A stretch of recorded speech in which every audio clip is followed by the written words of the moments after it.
বেশ কিছুদিন ধরে ফ্রিজে এই দুটো বেগুন পড়েছিল, তো আজ সন্ধ্যাবেলার টিফিনে এই বেগুন দুটো দিয়ে কিছু একটা বানানো যাক। তো চলো বেশি দেরি না করে মেন রেসিপিতে যাওয়া যাক। প্রথমে বেগুনের গায়ে যে কালো খোসাটা ছিল সেটাকে বেশ ভালো করে ছাড়িয়ে নিয়েছি। এরপর একটা ছুরির সাহায্যে আমি যেমনভাবে কাটছি তেমনভাবে বেগুনটাকে কেটে নিতে হবে। তো একদম পুরো ডিজাইন করে বেগুনটাকে কেটে নিয়েছি।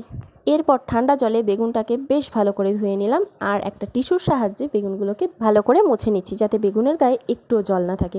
তো এবার একটা ব্যাটার তৈরি করব। ওই জন্য প্রথমে নিয়েছি 4 চামচ ময়দা, 2 চামচ কর্নফ্লাওয়ার, হাফ চামচ লঙ্কার গুঁড়ো আর হাফ চামচ লবণ। লবণটা তোমরা পরিমাণ বুঝেই দেবে, একটু বেশি দেবে।